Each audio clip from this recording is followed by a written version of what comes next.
realidade eu preparei, gente, muito mais uma palestra do que uma mensagem, certo? O tema sobre o céu, ele é um tema muito técnico. Então, não é um tema assim... Você tem textos nas Escrituras que falam sobre o céu, mas são poucas informações espalhadas por muitos textos. Então, se você tentar escolher um único texto para pregar sobre o céu, você acaba falando apenas de uma dimensão, de apenas uma coisa que Deus revela a respeito do céu. Então, a palestra hoje, o tema dela é Pensando no Céu. O título é proposital, pois é exatamente pensando no céu, e não é descobrindo o que é o céu. Porque a Bíblia não tem intenção de nos revelar o que é o céu, mas de nos fazer pensar no céu. Então, a Bíblia está repleta de informações que nos fazem ansiar o céu, mas não nos dá uma imagem exata do que é o céu. Sem contar que nós temos uma condição chamada estado intermediário, que é o estado no qual antes do novo céu e nova terra, que é aquele momento em que você está na condição do céu e que você volta, após a ressurreição, você volta para habitar no novo céu e nova terra. Então a gente tem uma coisa chamada estado intermediário. Mas eu vou me concentrar no céu como ideia de uma nova condição de vida, aquela condição do estado que a gente chama de estado eterno, ou seja, a condição em que a eternidade que não haverá fim, obviamente, né? E que a gente está então em uma condição, em uma nova condição que não será mais alterada, certo? A Bíblia está repleta de imagens fascinantes acerca do céu e da realidade futura, tudo aquilo que Deus está preparando para nós. Mas ao mesmo tempo é frustrante, pois em alguns momentos essas experiências são descritas de maneiras incompreensíveis, mas são incompreensíveis à nossa condição e experiência humanas atuais. Por isso, para nos ajudar a pensar um pouquinho no céu, nós temos a nosso favor 2000 anos de tradição da igreja cristã, em documentos teológicos, em afirmações, em confrontações, em concílios, em diversas preparações de materiais teológicos, confissões de fé, documentos históricos, os mais diversos. Temos também a experiência espiritual, aquilo que é a nossa experiência própria, do que nós ansiamos no estado eterno, e nós temos também a nossa razão, que é a capacidade intelectual que a gente tem de raciocinar teologicamente, raciocinar cognitivamente a respeito do que os textos estão nos dizendo. E também temos as ferramentas atuais, que são ferramentas que facilitam busca de textos, comparação de textos, compreensão de textos. Então, a gente tem todas essas ferramentas que nos dão a oportunidade de pensar um pouquinho a respeito do que a Bíblia revela ser o céu, o estado eterno no qual nós vamos estar, de que forma a Bíblia nos dá esses reflexos a respeito da eternidade em vários textos. Então você não vai encontrar um texto na Bíblia dizendo o céu vai ser assim, o estado eterno vai ser assim. Você tem imagens que revelam aspectos, que revelam reflexos desse estado eterno, com a intenção de nos fazer ansiar por essa condição, nos fazer desejar essa condição eterna. A gente vai utilizar, quando a gente pensa sobre o céu, no que diz respeito à nossa razão, a gente vai utilizar um pouquinho de teologia sistemática. Tem um pessoal fazendo um curso na quarta-feira que eu estou falando sobre teologia bíblica. Eu expliquei ao pessoal a diferença entre teologia bíblica e teologia sistemática. Então a gente vai usar um pouquinho da teologia sistemática, que é o quê? É você pegar os textos de vários lugares e agrupá-los de tal modo que, ao interpretá-los corretamente, eles vão nos dar uma visão a respeito de um assunto. Então, se eu pegar tudo que a Bíblia fala sobre céu, tudo que a Bíblia fala sobre esse estado eterno, eu vou agrupá-los, interpretá-los individualmente e vou então chegar a uma conclusão do que significa, do que talvez a Bíblia fala a respeito desse estado eterno. A gente vai utilizar 3 aspectos em nossa metodologia de pensamento. O primeiro é compreender que existem passagens que são separadas, entre as que descrevem o céu como uma continuidade da condição e experiência atual e que descrevem o céu como uma descontinuidade da experiência atual. O que é isso? Segundo ponto.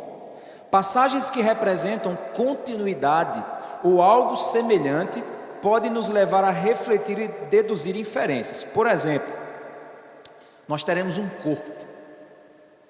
Então a gente não vai ser alma penada. Vai ser aquelas almas estilo Gasparzinho. Gasparzinho não é do tempo de vocês não, mas é do meu tempo, viu? Quem é que conhece Gasparzinho aqui? Só para eu saber as idades. Eita, tem muita gente conhecendo Gasparzinho ainda, viu? Porque Gasparzinho é antigo, viu?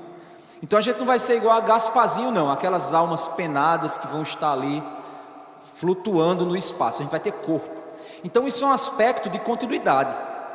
Significa dizer que quando a Bíblia diz que eu vou ter um corpo, como nós temos um corpo, então nós sabemos o que é ter um corpo. Quem aqui sabe o que é não ter um corpo? Ninguém, né? Porque se você levantar a mão, a gente vai correr aqui, porque isso é uma penada, né? Mas a gente sabe o que é ter um corpo. Então, se nós sabemos o que é ter um corpo, então se a Bíblia diz que teremos um corpo no céu, então isso nos dá a concepção de continuidade, certo? A gente pode perguntar, nesse tipo de passagem, a gente pode perguntar o que nessa passagem descreve para mim aquilo que eu tenho na experiência atual, nesse mundo que nós vivemos. Esse é um ponto que a gente pode pensar. Estas passagens, elas visam falar sobre o céu para nos atrair àquela verdade, ou seja, ela tem a intenção de dizer o seguinte: olha, você vai ter um corpo. Aí a gente diz, que legal, eu terei um novo corpo. Muito legal, sei o que é eu ter um corpo. E esse meu corpo está cansado, esse meu corpo está doente, esse meu corpo, mas lá eu terei um corpo que não vai adoecer. Então isso são aspectos que me atraem para aquela condição do céu. Em terceiro lugar, nós temos passagens que representam descontinuidade. E a gente precisa enxergar essas passagens com cuidado, para a gente evitar criar inferência. O que é uma inferência? É você supor a partir de algo que a Bíblia está dizendo. Por exemplo, imagina que eu vou traçar uma linha invisível aqui. Essa linha vem, visível, aí fica invisível. Desse outro lado ela continua. A gente vai inferir que entre esse pedaço e esse, o que a gente não está vendo é uma linha que continua. Isso eu estou inferindo, certo? Eu estou supondo. Eu não vejo esse pedaço, mas eu estou supondo que a linha continua. Mas imagina que se eu tirar e mostrar para você esse pedaço, ela faz isso, para chegar do outro lado. Então, o perigo da inferência é que normalmente a inferência ela faz o quê? Ela considera aspectos que você acha. Então a gente tem que ter cuidado, porque quando a Bíblia diz que algo não vai mais existir, a gente fica pensando, então o que é que vai existir? Então a gente tem que ter cuidado com isso. Mas isso não impede que a nossa imaginação funcione. Mas deve ser vista apenas como imaginação e nada mais. A gente pode perguntar como é que essa passagem parece se referir a algo que temos hoje e que não haverá mais no mundo vindouro.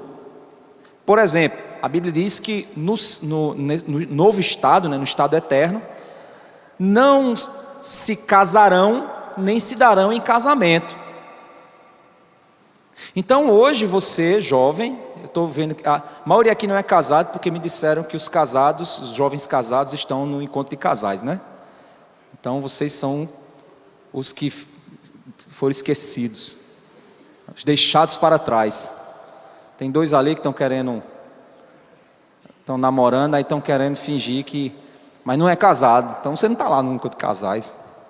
Tem algum namorado ainda aqui? Acho que deve ter, né? Então assim, namorado ainda não é casado, entendeu? Então por isso você não está lá no encontro de casais. Então você ainda está sendo deixado para trás.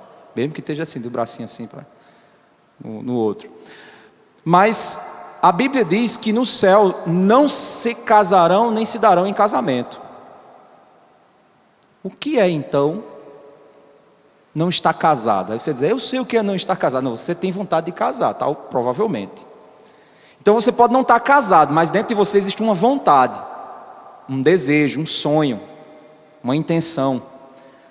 Mas no novo estado é dito que não vai haver casamento, nem intenção, nem desejo, nem... O que é isso? A gente fica pensando, então como é um mundo nessa condição? E ainda mais de pessoas que foram casadas, né? Porque quando você chegar lá no céu, sua esposa vai dizer, amor, aí você diz, opa, peraí, era até que a morte os separe, a partir daqui é um para o lado e outro para o outro. Mas como é que vai ser essa experiência? Como é que vai ser isso? A gente não sabe. Então, são aspectos de descontinuidade, são coisas que a Bíblia afirma, mas eu não sei o que é que vai acontecer depois. A gente precisa ter uma expectativa santa e feliz para a nossa imaginação. 1 Coríntios capítulo 2, eu vou falar muitos textos aqui, certo? Deve ser, se você tiver velocidade de abrir a Bíblia, abra. De acessar o aplicativo, acesse. De anotar, anote. Mas eu vou colocar 1 Coríntios capítulo 2, verso 9. Diz assim: como está escrito, nem olhos viram, nem ouvidos ouviram, nem jamais penetrou em coração humano o que Deus tem preparado para aqueles que o amam. Então Deus está preparando algo que os olhos não viram, os ouvidos não ouviram, ou seja, tem coisas que a gente não sabe como será aquela experiência. Mas ao mesmo tempo, no verso 10, ele diz assim: Deus nulo revelou pelo Espírito, porque o Espírito a todas as coisas perscruta, até mesmo as profundezas de Deus. No entanto, ele diz que tem coisas que Deus revelou, e que pelo Espírito a gente vai conseguir perceber, a gente vai conseguir compreender. Ou seja, existe em nosso espírito uma incapacidade de perceber algumas dessas coisas, mas também existe em nosso espírito uma capacidade de perscrutar profundezas. Então existe essa incapacidade e essa capacidade. Vamos então começar pelos aspectos de continuidade. Vamos lá para Mateus capítulo 22. A gente vai ver do verso 23 ao verso 33. Mateus 22, do 23 ao 33. Jesus diz assim: naquele dia, alguns saduceus que dizem não haver ressurreição, aproximaram-se de Jesus e lhe perguntaram: mestre, Moisés disse, se alguém morrer não tendo filhos, o irmão desse homem deve casar com a viúva e gerar descendentes para o falecido. Ora, havia entre nós 7 irmãos. O primeiro, tendo casado, morreu, não tendo descendência, e deixou sua mulher para seu irmão. O mesmo aconteceu com o segundo, com o terceiro, até o 7. Meu amigo, essa mulher mata marido, viu? Porque todos os irmãos que casaram com ela morreram. É claro que ele está aqui fazendo trazendo uma condição para levar a uma reflexão teológica.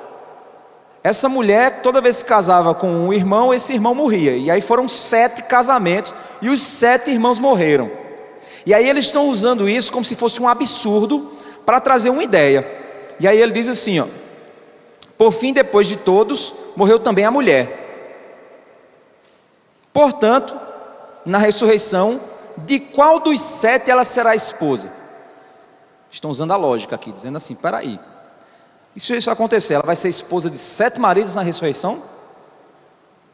Porque todos casaram com ela. Jesus respondeu: o erro de vocês está no fato de não conhecerem as escrituras nem o poder de Deus. Porque na ressurreição, nem casam, nem se dão em casamento, mas são como os anjos no céu.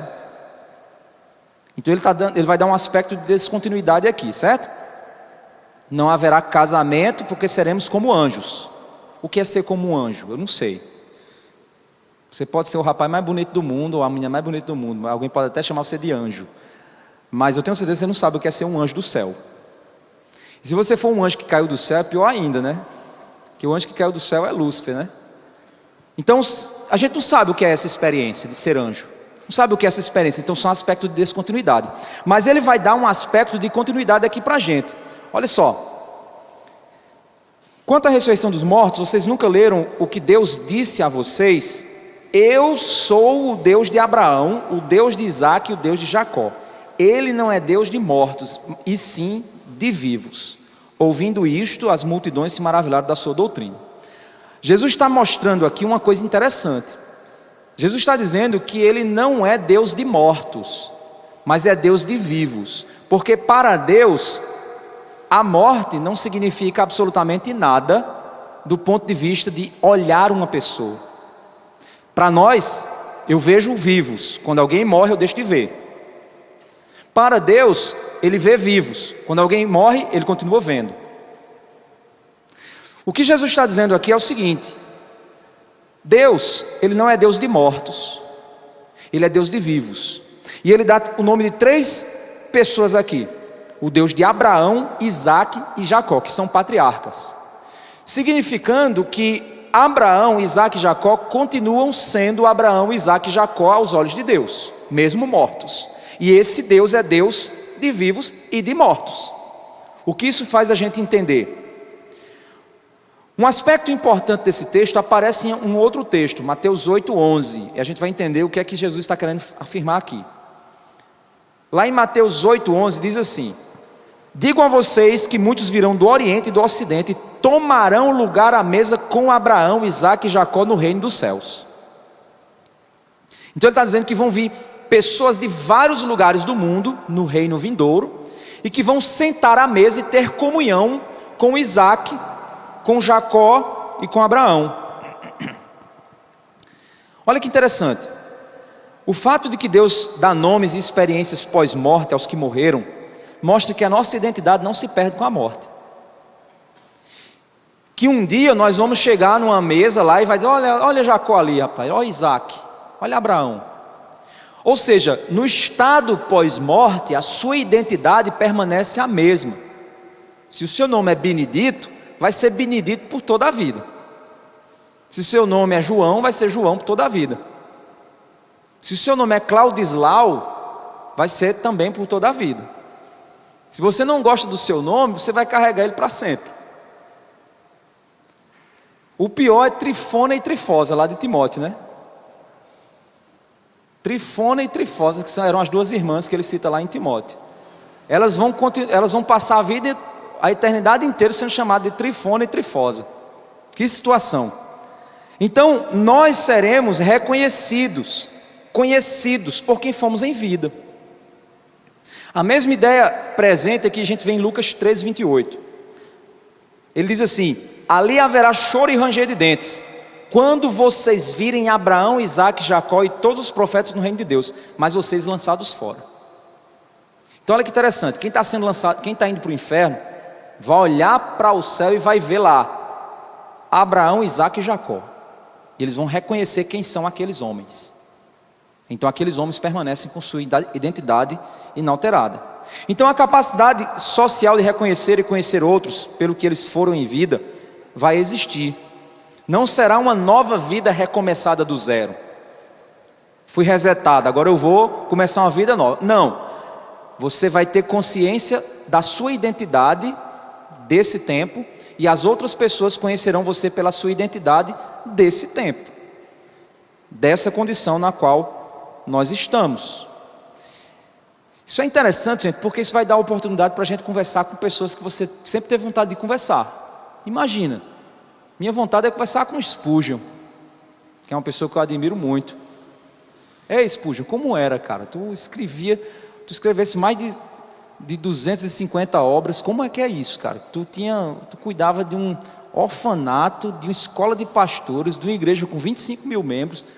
Eu vou perguntar a ele, como é que tu fazia isso, cara? O teu dia tinha quantas horas? Você talvez vai querer conversar com algum grande teólogo aí, alguém que você Rapaz, eu queria saber como é que aquele cara era. A gente vai conhecer essas pessoas, a gente vai reconhecer essas pessoas, e elas vão nos conhecer e nos reconhecer. E aqueles amigos que você teve, que são crentes, que talvez foram para outro lugar, quando a gente se encontrar na eternidade, a gente vai se reconhecer novamente. Talvez essa mensagem que você vai dizer: pastor, aquela mensagem lá, ela me ajudou a pensar no céu. De nada, Deus abençoe. Mas agora a gente vai pensar, a gente vai ver, né? Outra ideia de continuidade presente aqui é a comunhão da mesa. O que mostra que essa nova condição de vida não são de pessoas sentadas em nuvens. Certo? A gente vai ficar sentado em nuvem, com uma harpa na mão, blém, blém, blém, eita, que eu estou no céu. Não, mas relacionamento, comunhão, mesa. É interessante, gente, que quando a Bíblia fala de comunhão e intimidade, ela sempre liga à mesa.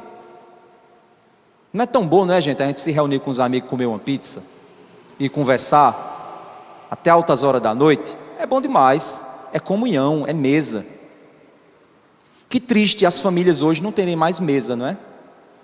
O almoço de família, o jantar de família, é cada um com o celular na mão, um num quarto, um na sala, um no banheiro, um no terraço. Não tem mais mesa dentro de casa. É muito bom a mesa, se diz relacionamento. E o texto nos afirma que haverá mesa lá, ou seja, haverá relacionamentos, haverá comunhão, haverá compartilhamento. E se tem mesa, tem comida. Então a gente vai comer. Como? Corpo novo? Vai comer para quê? Aí não me pergunte, que a Bíblia não diz. Mas que haverá comida, haverá comunhão. Eu acredito que a bênção vai ser comer e não engordar. Que maravilha, hein? Hoje a gente vai para a academia para ter o direito de comer. Vocês acham que não, mas se vocês passar dos 30, é isso que é a realidade da vida, viu? Você passa dos 30, a realidade é essa. Você vai para a academia para ter o direito de poder comer a sua pizza. Isso é uma tristeza. Mas no céu não vai ser assim. A gente vai poder comer e a gente não vai ter esse problema. Então, aproveitem enquanto vocês têm tempo ainda fora dessa condição. Depois só no céu. Existem passagens que apontam que, ao descrever o juízo final, falam que a gente vai prestar contas de cada palavra dita, conforme, por exemplo, Mateus 12:36. A gente vai prestar contas de todas as palavras que nós dissemos. Sabe aquele palavrão que você disse semana passada? Pois é, você vai prestar conta dele. Cada segredo escondido você vai prestar contas. Romanos 2:16. Pastor, então vou ser condenado? Se você estiver em Cristo, não vai ser condenado, mas você vai ver seu relatório de permanência no planeta Terra. Como é que foi? Cada desígnio do coração, 1 Coríntios capítulo 4, verso 5. Cada ato de ação e omissão. A parábola do rico e Lázaro mostra o rico tendo lembranças de sua condição anterior, arrependido, dizendo: não, avisa meus parentes para eles não virem para cá. Então a gente vai ter capacidade de reter informações a respeito da nossa vida. Em termos de emoções, a gente vê passagens falando de que no céu será um lugar de alegria, haverá temor, haverá expectativa. A gente vê esse Apocalipse. Então a condição de emoções, a gente não vai ser aquelas coisas assim, sem emoção, frio e calculista. Não, haverá emoções, haverá alegria, haverá momentos de prazer, momentos de expectativa. Em termos de sentidos, temos passagens que falam sobre ouvir a voz de Deus, pessoas cantando, comida e bebida. A gente vai se prostrar, vai cantar, vai orar. Ou seja, a gente vai se movimentar como a gente se movimenta hoje. Isso aqui são aspectos de continuidade, gente. São coisas que a Bíblia diz que o céu vai ter, que parece com o que a gente vive hoje. Isso é muito interessante, por quê? Porque a gente acha que quando a gente for para o céu, a gente vai para um ambiente extremamente chato, passar a eternidade dizendo santo, santo, santo, santo, santo, santo, santo, santo, santo, ou ficar numa nuvem tocando harpa, ou fazendo assim com os dedos por toda a eternidade. Não, gente, vai haver muita coisa para se fazer no céu. A questão é que a Bíblia, ela não é exaustiva em suas definições nesse sentido, mas ela nos dá reflexos do que vai acontecer. E esses são alguns dos que acontecem. Quanto ao corpo, a Bíblia diz que nós teremos corpos que vão ressuscitar, novos corpos. Isso mostra que nós vamos ser indivíduos. Eu tenho o meu corpo, tu tem o teu corpo, ele tem o corpo dele. Somos indivíduos. A gente não é uma gosma que fica solta, ou uma alma penada, ou um corpo todo mundo junto, unido, parecendo... Não, é um corpo meu, um corpo seu, um corpo dela, e assim vai. Isso mostra que vai haver individualidade. Quanto ao que se descreve claramente que haverá na nova condição, é, por exemplo, alguns elementos. Haverá replicação de elementos, como por exemplo a árvore da vida.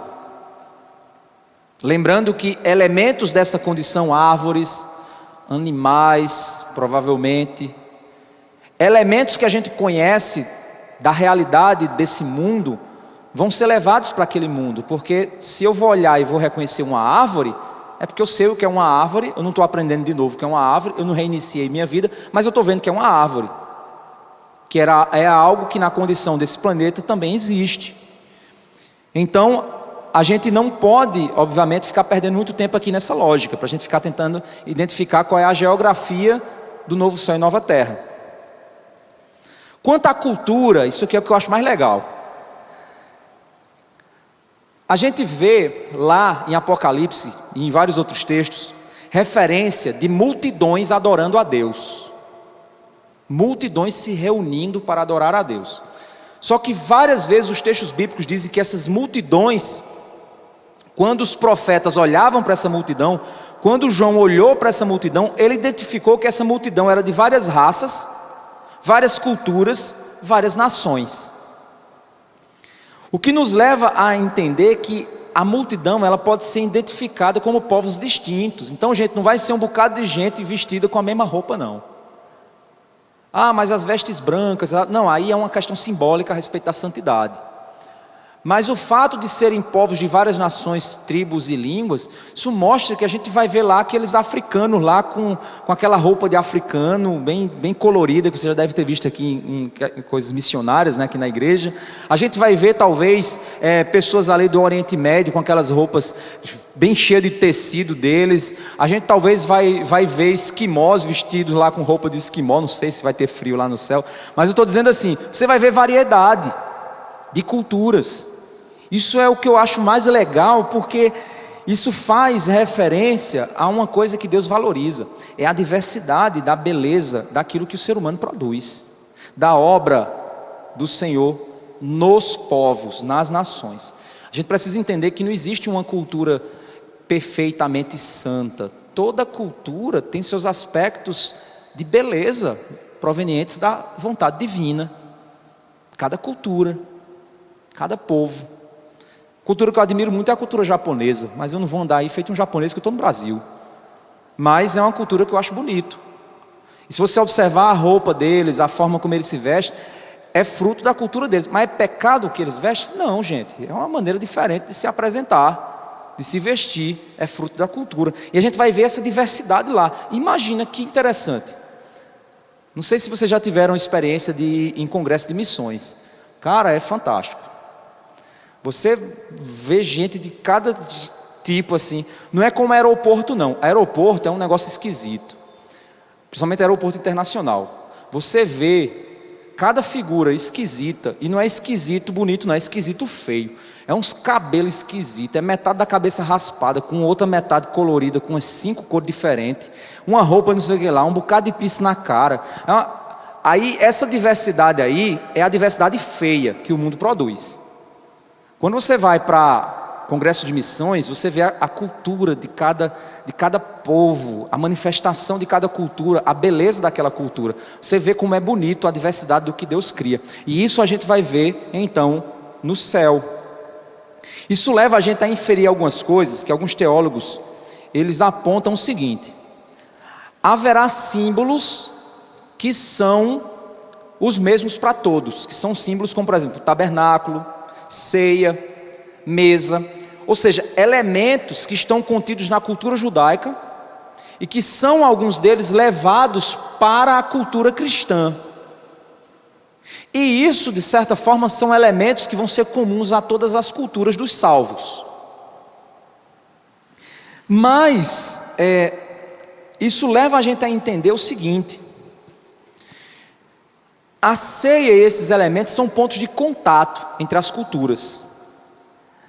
Mas haverá a experiência possível, isso é uma inferência, não é inspirado, mas é uma inferência de que haverá pontos de contato entre culturas, haverá uma miscigenação de culturas, haverá formas em que nós vamos poder manifestar as culturas a partir dessa experiência comunitária, universal, no céu. Isso vai ser uma coisa fantástica. A gente vai passar a eternidade inteira descobrindo uns aos outros, ouvindo as histórias, conhecendo, compartilhando a cultura, entendendo os símbolos de cada cultura.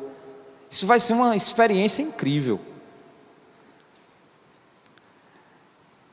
A cultura humana, então, produzida nesse ambiente de eternidade, vai ser maravilhosa em sua cristocentricidade, porque ela vai vir do trono. Mas, ao mesmo tempo, o ser humano ele vai manifestar a sua variedade, a capacidade de expressar verdade e beleza através dos aspectos de cada cultura. Isso vai ser incrível. Parece haver também a ideia de hierarquia, porque a Bíblia apresenta hierarquia angelical, governo de pessoas governadores que governarão com Cristo. É claro que dentro da perspectiva bíblica, governo significa exercício de dominação pecaminosa, mas governo significa serviço.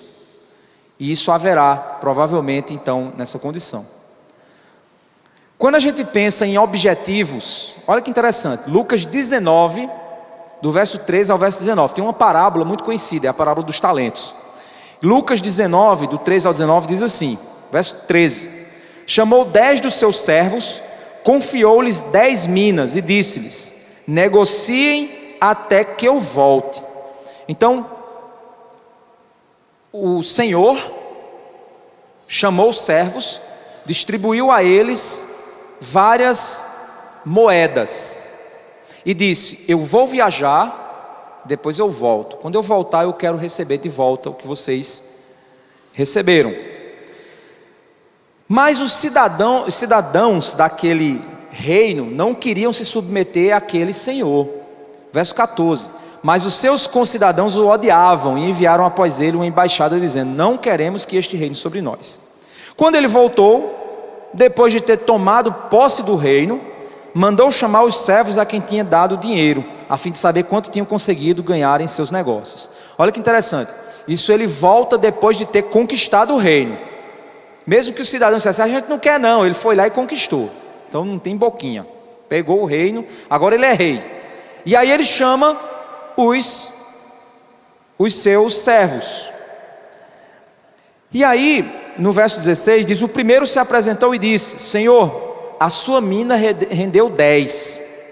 O Senhor lhe disse: muito bem, servo bom, e porque você foi fiel no pouco, terá autoridade sobre 10 cidades. O segundo servo veio e disse: Senhor, a sua mina rendeu 5. A este o Senhor disse: você terá autoridade sobre 5 cidades. Olha só que estranho, gente. São textos que deixam a gente assim, pensando: o que significa isso? Haverá uma responsabilidade no reino vindouro equivalente e proporcional à nossa fidelidade aqui. Como isso vai acontecer? Não sei. Morra para saber. Espere um momento para saber. O que o texto está nos revelando é apenas o quê? Que haverá recebimento de responsabilidades da parte do rei a partir da nossa condição de servos nesse mundo. Por que que isso existe, gente? O John Piper, ele trabalha muito esse aspecto. Ele diz que a Bíblia, ela promete prêmio sim. Esse negócio de: eu vou fazer a obra de Deus sem esperar nada em troca. Conversa, tem que esperar. Que é isso, pastor? Você está dizendo que tem que... A Bíblia diz que nós devemos trabalhar para Deus esperando receber herança, sim. Isso não é errado, não. Mas ele diz que a herança não é aqui. A gente precisa servir a Deus esperando a herança na eternidade. Então eu não trabalho para Deus esperando reconhecimento nesse mundo. Os fariseus faziam isso. A Bíblia diz que os fariseus, eles davam esmola e tocavam o sino para receber os aplausos dos homens. E Jesus disse que eles então já receberam o prêmio deles. Qual era o prêmio dos fariseus? Poder, visibilidade, reconhecimento, dinheiro, era o prêmio deles. E aí eles faziam movidos por isso. E Jesus disse: se eles fazem movidos por isso e recebem, então eles já receberam o prêmio deles. Agora não façam por isso, não façam pelos aplausos, não façam pelo reconhecimento dos homens, façam pelo prêmio eterno. Faça pela responsabilidade que você vai receber lá. Gente, o que vai ter de crente que não vai reinar, eu acho que nem sobre ele mesmo, não vai ser brincadeira. Porque a gente só pensa aqui. Charles Spurgeon, ele diz que quanto mais do céu nós temos em mente, menos da terra cobiçaremos e mais felizes seremos. Então quanto mais você quer desse mundo aqui, mais triste você é e menos do céu você tem.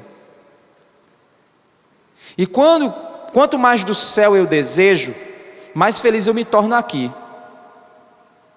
E aí eu sou alguém feliz aqui e premiado lá. Quando eu inverto isso, eu perco aqui e perco lá. Quando a Bíblia fala sobre descanso, ela não está falando sobre você ficar deitado numa rede e passar a eternidade no céu tomando água de coco deitado numa rede. Não. Quando a Bíblia fala de descanso, a Bíblia está falando de que sua alma achará finalmente o lugar de paz, em que você trabalhará, mas sem a angústia, porque hoje a gente trabalha preocupado com os boletos. Acho que a maioria aqui não. Seus pais devem estar preocupados com os boletos, vocês não estão. Tu está preocupado com os boletos? Tá, né? Muito bem. Bom filho. Mas você trabalha hoje angustiado, porque você tem conta para pagar, você tem... Então é sempre cansativo, a alma da gente está sempre cansada. Mas no céu, o trabalho não será para pagar a conta, será por prazer, por alegria, por servir. Então, essa é uma das condições que nós descansaremos para sempre, mesmo trabalhando. Então, o descanso nas Escrituras não diz respeito a isso, gente. É por isso que os fariseus, eles ficavam com o negócio do sábado. Para guardar o sábado, eu não posso dar um passo de mais de 20 centímetros. Eu tenho que andar assim, porque senão eu não estou guardando o sábado. Jesus disse: espera aí, que loucura é essa? Se cair um bezerro num buraco, vocês não vão buscar não? Vai deixar o bezerro morrer no sábado? E eu não posso curar um homem no sábado? Vocês estão confundindo o que é descanso. Descanso não é parar de fazer as coisas. Descanso é contemplar o Senhor e as suas obras. Isso é descanso. E é isso que a gente vai experimentar no céu por toda a eternidade. Descanso. Quanto à questão da santidade, ela será absoluta, pois a gente vai ficar, nós teremos a santidade de Cristo em nós. O que vai acontecer na eternidade é que nós vamos aprofundar o nosso relacionamento com Deus.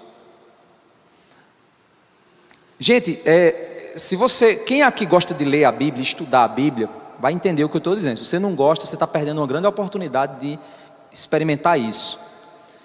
É impressionante como a Bíblia é profunda. Quanto mais você estuda, mais você percebe que você não chegou no fundo do que está naquele texto. Quanto mais você cava, parece que mais fundo fica. É incrível. Eu me converti com 17, eu estou com 38, eu tenho 21 anos de crente. Sempre gostei de estudar a Bíblia. No meu primeiro ano de crente eu li a Bíblia 5 vezes, devorando ela. Hoje, como pastor, eu estudo a Bíblia todos os dias. E mesmo assim eu percebo que eu não sei 1% do que tem aqui. É impressionante. E a gente está falando de um papel, de um bocado de papel com um bocado de letra escrito. Agora, pensa quem Deus é. Pensa conhecer Jesus, a palavra viva. Meu amigo, você vai passar a eternidade inteira conversando com Ele e vai dizer assim: rapaz, eu não cheguei nem num pedaço de quem Ele é. Eu não consegui entender ainda 0,0001% do infinito da grandeza de Deus. Então a gente vai passar a eternidade relacionando-se com um ser infinito. E a gente não vai conseguir, em nenhum quinquilhão de anos, que não a eternidade não se conta assim, a gente não vai conseguir então chegar na profundidade de quem Deus é. Então, que relacionamento profundo, que experiência maravilhosa. E isso totalmente santos, com uma mente completamente perfeita e com a alma completamente limpa. Essa é a condição que nós estaremos. Vamos pensar agora em alguns aspectos de descontinuidade. Eles já são mais curtinhos. Serão como anjos do céu, não se casarão nem se darão em casamento. Então, vai ser uma experiência. Por que é uma experiência de descontinuidade? Porque você pode saber o que é não estar casado nessa condição aqui, porque você é solteiro. Mas depois de casado, morreu, chegou no céu, vai olhar para sua esposa, vai reconhecer ela como sua esposa, seu esposo, mas não vai haver em você absolutamente nenhum tipo de sentimento de romance, de nada, absolutamente, nesse sentido. Então como será? Você não vai ter raiva, você vai ter gratidão, você vai ter carinho, mas o mesmo amor que você vai ter por ela, vai ter por todo mundo, porque a gente é perfeito, o amor não vai ser amor mais um do que amor mais outro, não. Como é que vai ser isso? Por isso que é um aspecto de descontinuidade, que a gente não tem como supor que experiência é essa. Quando a gente vai lá para Apocalipse, vamos lá para Apocalipse capítulo 21.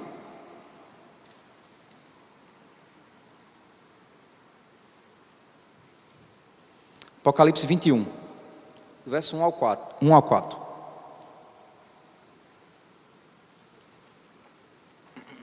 Ele diz assim, ó: eu vi novo céu e nova terra. Então não será esse céu e essa terra. É um novo céu, nova terra. Descontinuidade. O primeiro céu e a primeira terra passaram, o mar já não existe. Aí uma vez eu estava pregando esse texto aqui para os jovens lá na igreja, e disseram: eita pastor, então a gente não vai nem poder ir para a praia.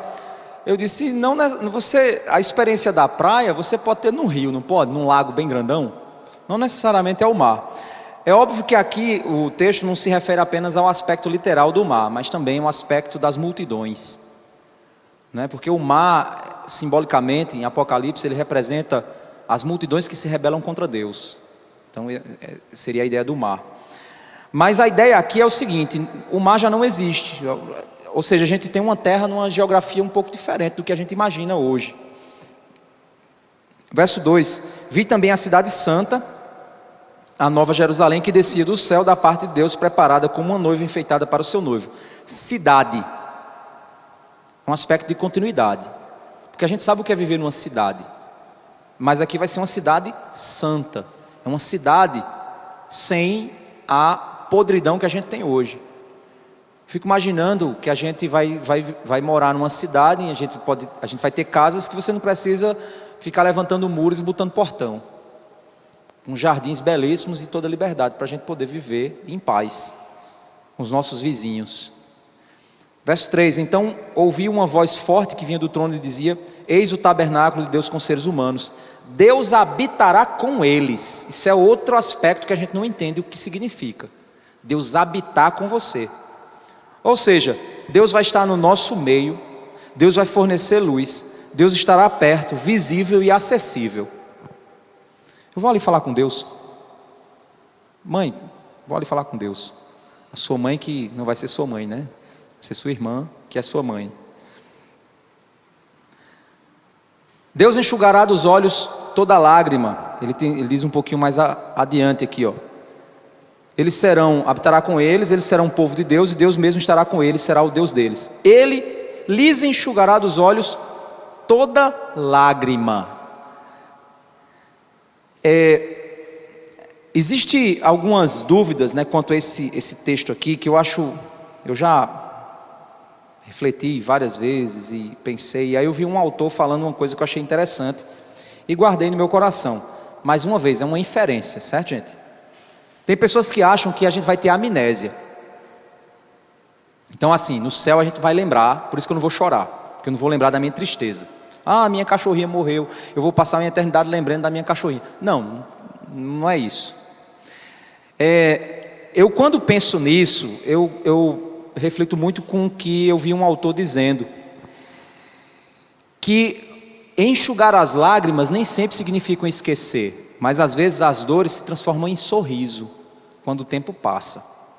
Por exemplo, eu lembro quando eu tinha 14 anos, e meu coração foi dilacerado, e eu fiquei com uma dor de cotovelo, com fora que eu levei, e fiquei tão triste.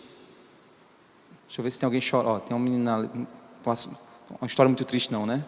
Tá certo, espero que ninguém fique muito triste aqui, isso está acontecendo comigo, pastor. Tem o líder de jovens está aqui? Liderança de jovens? Está no encontro, né? Pois, se tiver, eu mando você conversar com ele, viu? Para tratar seu coraçãozinho quebrado. Mas eu lembro que na época, acho que eu tinha 13, 14 anos. Rapaz, eu fiquei tão triste. Eu achava que não ia ter mais ninguém para mim. Eu achava que minha vida tinha acabado. Hoje, vocês estão rindo, né?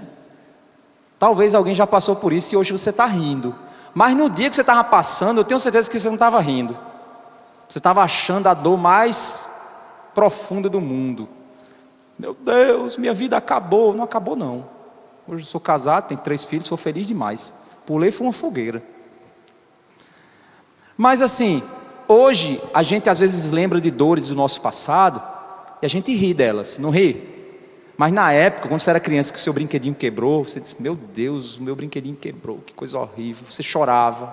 Mas hoje você lembra até com saudade. Eu gostava tanto daquele brinquedinho. Aí quebrou, né? Porque o tempo passou. Agora imagina na eternidade, você com a mente perfeita, um corpo perfeito, uma condição perfeita de existência. Você vai lembrar de dores da sua vida aqui. Às vezes até dores profundas. Às vezes até pessoas que você perdeu. Mas você não vai lembrar com a mesma dor que você sente hoje. Porque Deus vai enxugar dos seus olhos toda lágrima. Está entendendo a lógica aqui? Eu penso dessa forma. Então a gente vai lembrar sim dos momentos de dores que a gente passou aqui. A gente vai ser grato a Deus porque Ele nos sustentou, porque Ele nos guiou, porque Ele nos perdoou. A gente vai ter memórias, talvez de brigas que a gente teve aqui com amigos. Mas essas memórias, elas vão ser memórias sem lágrimas. E já não existirá mais morte, já não haverá luto, nem pranto, nem dor, porque as primeiras coisas passaram. As primeiras coisas é a condição da queda, é o estado da queda. Vamos agora para Apocalipse 22, só virar a página, 22, 5, ele diz assim, ó: então já não haverá noite, não precisarão de luz de lamparina, nem da luz do sol, porque o Senhor Deus brilhará sobre eles e reinarão para todo sempre. Interessante, gente. Vai ser um mundo sem noite. O que será isso? Um mundo sem noite. A gente vai ficar com saudade da noite? Será? Não sei se é essa a condição. Mas o texto está dizendo que não haverá mais noite. Se é literal, se é alegórico, se é... O fato é que o que nós temos aqui são reflexos de uma realidade que nós ainda não chegamos, mas que são citadas para nós para nos fazer ansiar por essa experiência, desejar essa experiência. Não haverá pecado, sentimentos ou desejos pecaminosos, ódio, discriminação, inveja, medo, cobiça, lascívia, orgulho, busca por poder e prestígio. Vai haver um mundo de valores invertidos. Vai ser uma coisa muito engraçada. Porque Jesus disse que aquele que perde ganha. O que abre mão da sua vida é que torna a viver. O primeiro é o último, o menor é o maior. Então, gente, que mundo diferente.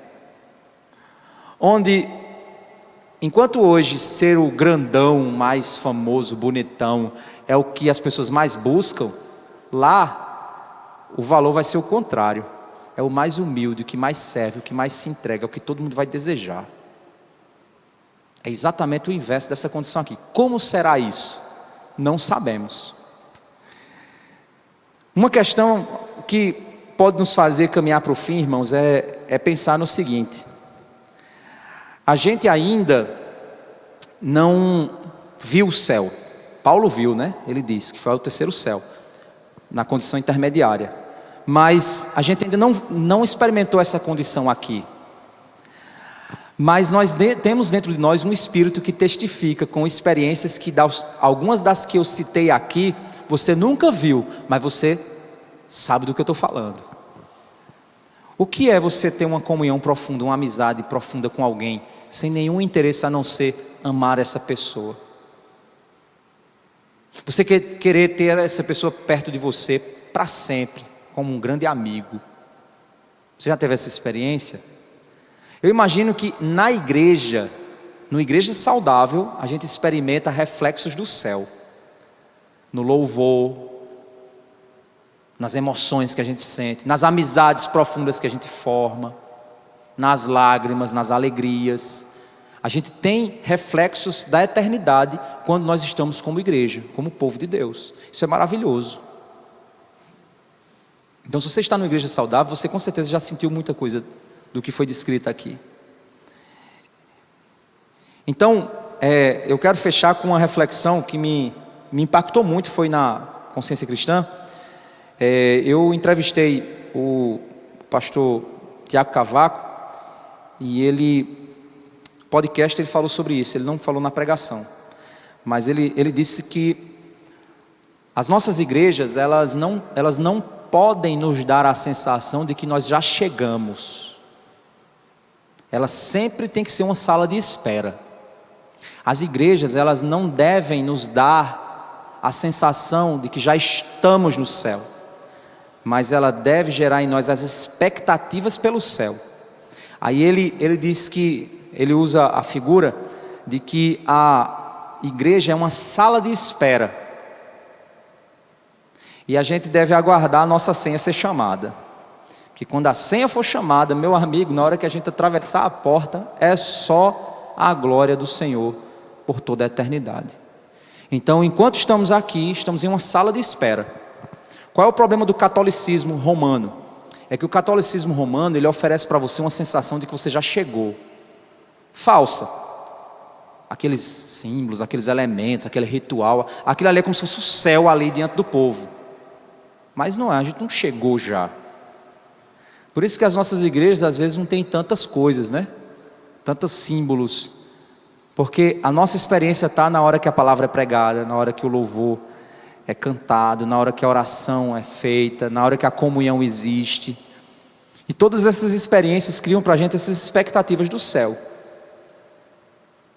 Porque aqui a gente está louvando de modo ainda insuficiente, orando de modo insuficiente, tendo comunhão ainda, a gente está em comunhão, mas aí está olhando para a menininha assim de um olharzinho um pouco diferente. Eita, que comunhão é essa, meu irmão? Se fosse só comunhão de comunhão, mas a sua comunhão tem outros interesses. Então ainda está manchado. As nossas experiências nesse mundo ainda estão manchadas. As nossas amizades, as nossas intenções, o nosso serviço a Deus. Às vezes a gente vai cantar, mas a gente quer muito mais ser exaltado e ouvir nossa própria voz do que realmente louvar a Deus. A gente quer louvar a Deus, mas a experiência ainda está incompleta. Ainda há inveja, ainda há disputas, ainda há incapacidades. Mas mesmo assim a gente vem para a igreja. E quando a gente não vem, a gente sente falta. A gente sente falta da experiência da eternidade, que a gente sente aqui, quando a gente cultua. Então que Deus nos guarde, irmãos. Deus guarde o nosso coração. Deus nos conceda a graça de, enquanto estivermos aqui, continuarmos na expectativa de um dia estarmos lá, de conhecermos essa realidade aqui. E se você entregou sua vida a Jesus, pode ter certeza, seu bilhete já foi comprado, com o sangue do Cordeiro. Não resta mais condenação para você. Agora, se tem alguém aqui que ainda não tem essa esperança, arrependa-se do seu pecado. Entregue sua vida ao Senhor Jesus, porque isso aqui é real. Você só não acha que é real porque você ainda não foi salvo. Quando você tiver a fé que salva, quando você clamar ao Senhor e Ele te der a fé que salva, aí você vai ver que isso aqui é uma realidade impressionante. E que maravilhoso quando a gente puder chegar lá. Amém?